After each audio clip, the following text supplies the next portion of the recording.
In today's Sharp Saturday video, we're going to explore a topic regarding knives that I've been wanting to talk about and get into for a long time based on a lot of comments I've gotten over the years. And basically that is, how important is what kind of steel a knife has on it, and would most people even know the difference if you didn't tell them? And to do that, we're going to follow up on a conversation I had with Joe Flowers at Blade Show, and we're going to do it. We got three different knives to test. Demko Knives, Andrew Demko, and Joe Flowers got together, and they're talking about creating a new knife style, and they've got three different steels here that we don't know what they are. They've sent these out to other people. Joe, I'm one now to determine which one they like the best. And as you can see, Joe broke this one, so we'll call this one the branded knife. But coming up next here, we'll do a little testing on these, and I'm going to give you my opinion on how important what type of knife steel really is to most people. Stick around, you can find out coming up next here on Survival on Purpose.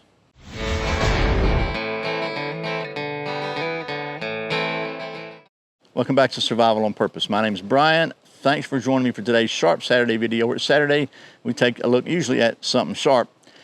And as I said, today we're going to take a look at three somethings, hopefully sharp, from Demko Knives and Joe Flowers, and do kind of a steel test and just see if we can tell a difference between these steels, not knowing any idea, not having any idea what they are.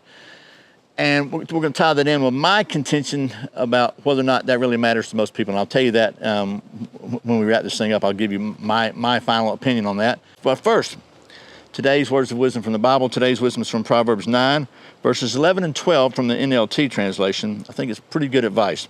Wisdom will multiply your days and add years to your life. If you become wise, you will be the one to benefit. If you scorn wisdom, you will be the one to suffer.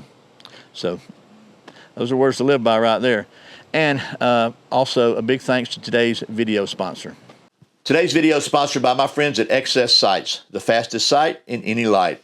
I've been using XS Sights for a lot of years, and it's really cool to have them as a channel sponsor.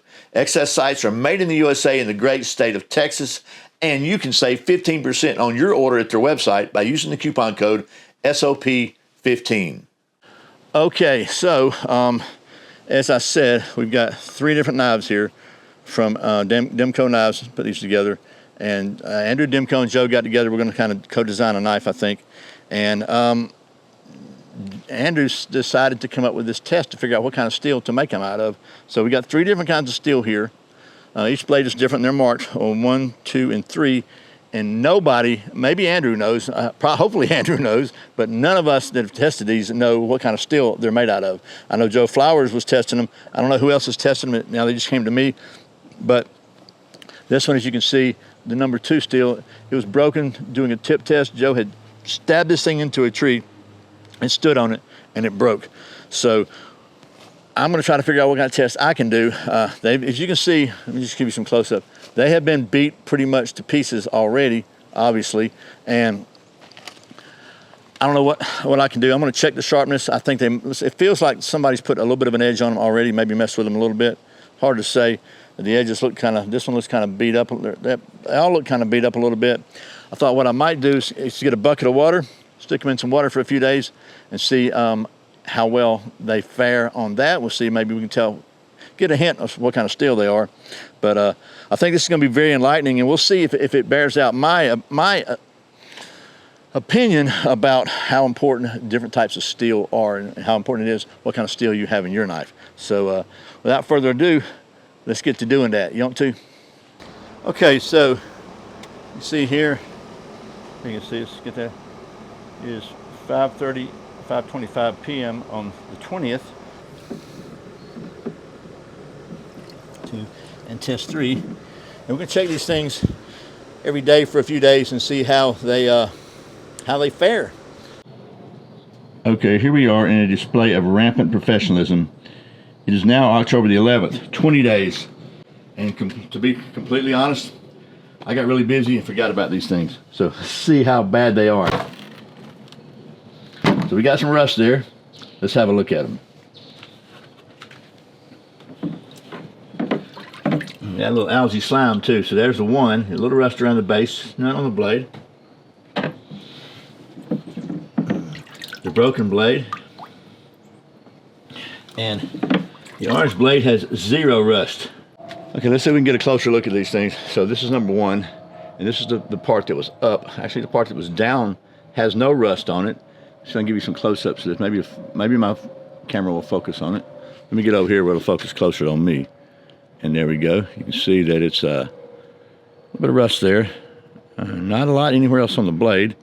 The broken blade has rust both on the broken part where it was broken and obviously where it's open, and then around the handle. And then that was number 2. Number 3, with the orange handle, has no rust whatsoever. So I don't think we're going to do now. We're going to clean these things up and see how well they do that knife stuff after being submerged for 3 weeks. Alrighty, well, as you saw, I ran the submersion test a little longer than I intended, but that just makes the test a little better in my opinion. So what I thought I'd do now is take you down to the old tabletop here, show you some close-ups of these things after I cleaned all the surface rust off of them.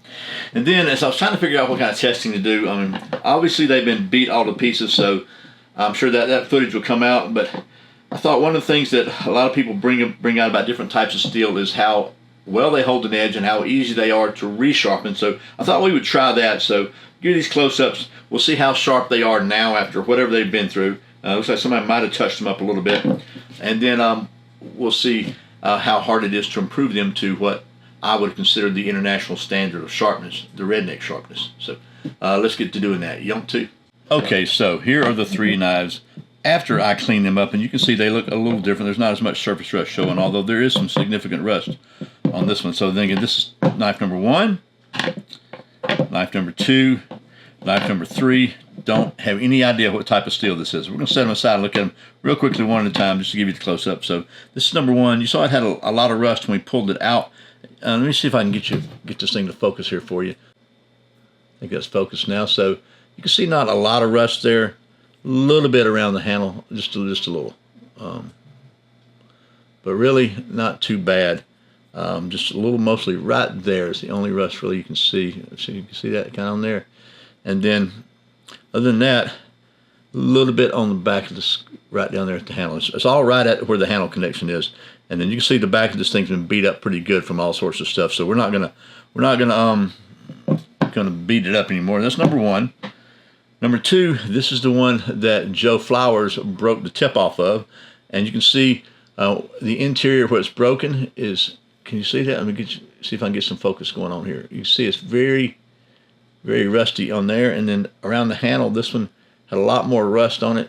That really was more difficult to clean off, and then the back side, some scratches. There's a lot of rust there. And the back of this one's been chewed up pretty good too as well. And then finally,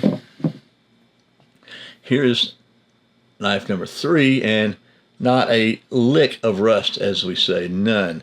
So not a problem there. And so certainly this is some sort of stainless. That much we can probably deduce. So now what about sharpness? So again, I don't know what these things have been used for. I don't know how many people have used them. Obviously Joe has beat the heck out of them, and several people have. But thought, you know what, let's just try the redneck sharp test on them right now and see how well they pass that, and we'll do some paper cutting. And then we're going to take the Spyderco triangle sharp maker and put them both through exactly the same number of strokes and see how well they perform. So see which ones are easier to sharpen than others, whatever. So anyway, let's get the testing medium here for the redneck sharp test, and we'll see how well. The first one, this is number 1. And there's a tiny bit of hair there, but really none. You probably broke it off. So that's number 1. Here's number 2. Get the testing medium here. My testing medium needs some renewal here. I might have to.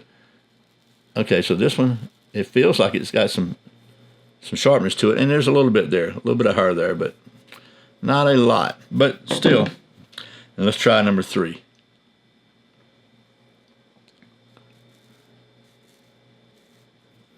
Okay, pretty good bit of sharpness there. So I'm pretty impressed, and I don't know if that may mean that my test I was planning on doing is not going to be very, very valid, but we'll see. Let's try to cut some paper. So we'll start with, again, number one. Got to focus there. Let's see. Oh,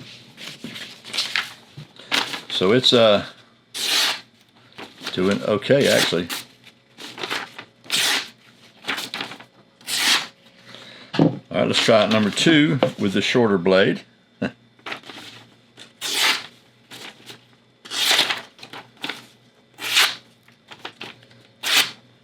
Number two is doing pretty good. Let's try number three, the obviously stainless one. And it seems to be doing kind of good too. So, since these things were sort of sharp, we're going to make them sort of dull and basically see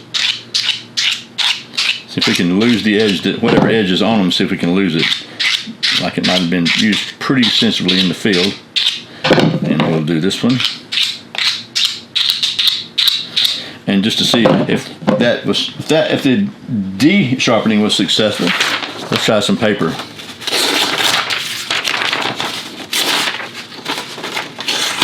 Okay, there's number one. Let's try number two.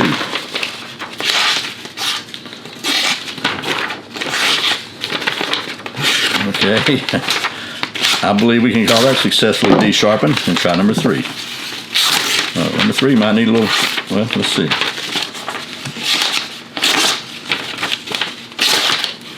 I'll give it a couple more on number three, because it looks like it almost wanted to cut. Okay. All right. We're going to say they've been successfully de-sharpened. Now, I'm going to take the old Spyderco Triangle Sharp Maker, and if you're not familiar with this, I did a video a couple weeks ago. I'll put it in the a link to that up in the corner, hopefully, and also in the description below. But in the interest of fairness, we're going to take these all through exactly the same amount of strokes on this thing. So we're going to do 20 strokes per side. So 1, 1, 2, 2, and we're going to go basically four runs through that. One with the angle here on the coarse stone, another one with the flat on the coarse stone, and then the same thing with the ceramic finer stone, which is what they recommend. That's how they recommend doing it at Spyderco. So we're going to start with number one. And just start 20 strokes per side. And here we go.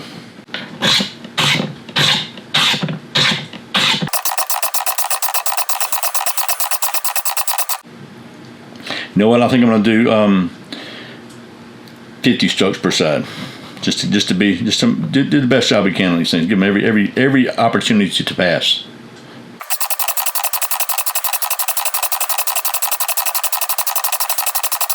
Okay, that's number one. Go to number two.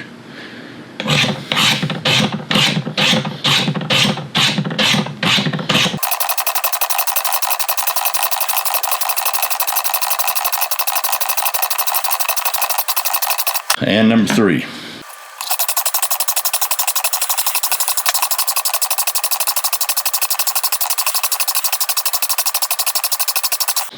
Okay, that's 50 strokes each on the coarse stone, on the angle.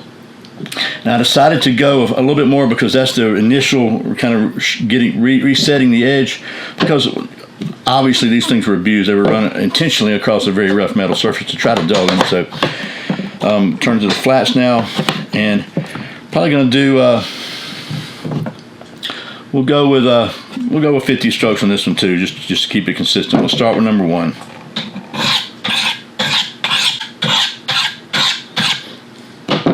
And so that's all, basically 100 strokes on each one of these, both sides, with the coarse stone. We're going to go ahead and put the finer stone in now, and go back. And this time we'll drop it down to just arbitrarily, I'll say 30 per side, because it should have got a pretty good edge established now. Let's see. We'll go with 30 per side. Alrighty, now we'll turn it to the flat for the final set of strokes. Again, 30 strokes per side. We'll start with number one.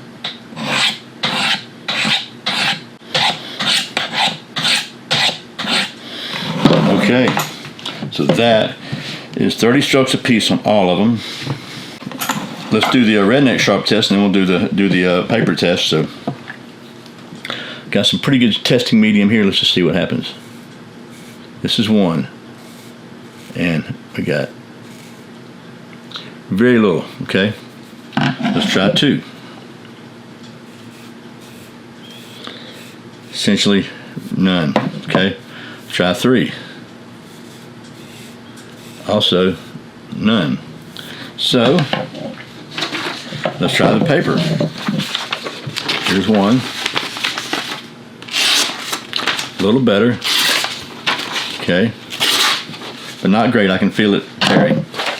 Let's try 2. And again, kind of feel it starting to tear. It starts to cut. Let's try 3. Same thing. I must have done a really good job of unsharpening these. So therefore, let's put them back on the stones, and we'll give them some more.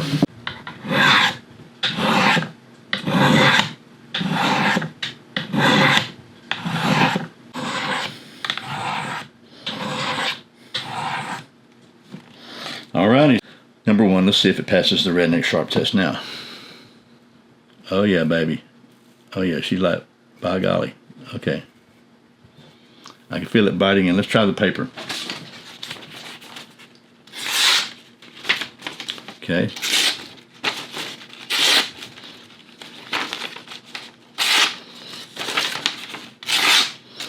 You still could probably use a little bit of smoothing, but altogether, it passed. Okay, let's try this one with the redneck sharp test. Go back to the side. See? All right. Wow. Okay. Yeah. By golly, that's a lot of higher there. So this one did good as well. Let's try number 3, which right now is still not quite there, redneck sharp size. So we'll take it through the process again.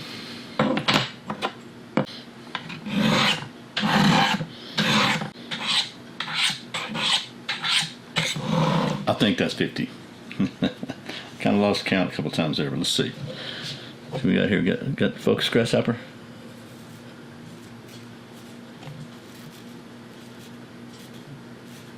Let's see. Okay. Pretty good bit of higher there too, but not as much. This one doesn't seem, well, it didn't seem to be quite as sharp, to be honest with you. When Chuck Norris left for college, he looked at his dad and said, "Dad, you're the man of the house now." Okay, well, that was quasi-scientific testing of the ability of these 3 Misty steel knives to be resharpened after having a pretty dull edge. Again, not a lot of science here on the channel, but I did do my best to be equal with everything. I tried to de-sharpen them, dull them the same, scraping them across. I might have got this one a little duller. I don't know. It didn't turn out quite as sharp at the end. But my contention, as I said I was going to tell you at the beginning of the video, is that the average person, which is me and probably you, if not you, maybe not you, but it's certainly me, the average user, is not going to be able to tell a tremendous difference amongst knives with most modern steels, whether it's 440 or whether it's Magna Cut. An everyday average user, you're probably not going to be able to tell that big a difference. You know, maybe you can. Maybe it really makes a difference to you. But I do think that much ado has been made by marketing people of this is the latest greatest steel, and I think that the internet has created a lot of metallurgy experts that don't really have much data to back up their opinions, we'll say it that way. That being said, hear me, I'm not saying there's not a difference in steels. I'm not saying some steels don't have much greater advantages in some areas than others. For example, this one, 3 weeks submerged, no rust. This one, a little bit of rust. This one, pretty good bit of rust, a little more rust anyway. This one, broken from stress. I don't know what test Joe did with these. I don't know if he did the same test with these, or if he did the test with this one and broke it and thought, okay, I'm not going to do that anymore. You have to see his videos that he'll put out on these. If not, I'll find out and put it in the comments below. I'll ask him. But the reason I kind of have developed that opinion over the years that it's not as big a deal as people make out is that I can't tell you how many times I reviewed a knife that had X, Y, or Z steel in it, and somebody came back and said, Well, that knife is garbage steel. I wouldn't pay that much for that garbage steel knife. And usually the steel that the knife is made out of, some period in the past was not considered garbage steel. It was considered the next greatest thing, kind of like Magna Cut is right now. I say again, hear me. I'm not saying there's no difference. I'm not saying that there's no advantage to having certain steels. What I'm saying is, I don't think there's as big a disadvantage as people try to make out to having whatever steel that a production knife is made with. I think that most steels in most production knives that are on the market today are head and shoulders above the steel that the people who built this country had. I promise you, Daniel Boone or Davy Crockett would be really, really happy with a 442 steel knife. I bet you. So, and my other big contention is that I think there is a much greater emphasis should be paid to the heat treating of steels rather than maybe the type of steel, because you can take really great super high-end steel and do a crappy heat treat on it and you're going to have a crappy product. And by converse, you can take 440 steel and do a heat treat like Buck Knives does and come up with a really good steel, in my humble opinion. So that being said, hopefully this has been somewhat informative, or at least partially interesting, but it's almost inconclusive as far as any difference. And I'm no closer to determining what kind of steel these are, other than to say pretty unequivocally that number 3 is some sort of stainless steel. It's got higher stainless properties. I think that means it's got more chromium in it. I'm not a metallurgist. I don't know. I'm sure that there's a lot of internet experts that can tell me. But as far as anything else, I don't know. Except this one seems to break. That being said, I'm going to send these back to Joe now, and he can send them on down. I think what will happen at SHOT Show in January of 2026, they'll reveal the results of this test and probably introduce a knife or whatever. But that's it. I really hope this video has been somewhat interesting, and I sincerely appreciate you watching Survival on Purpose. Remember, survival's not an accident, so be prepared. I'll see you next time.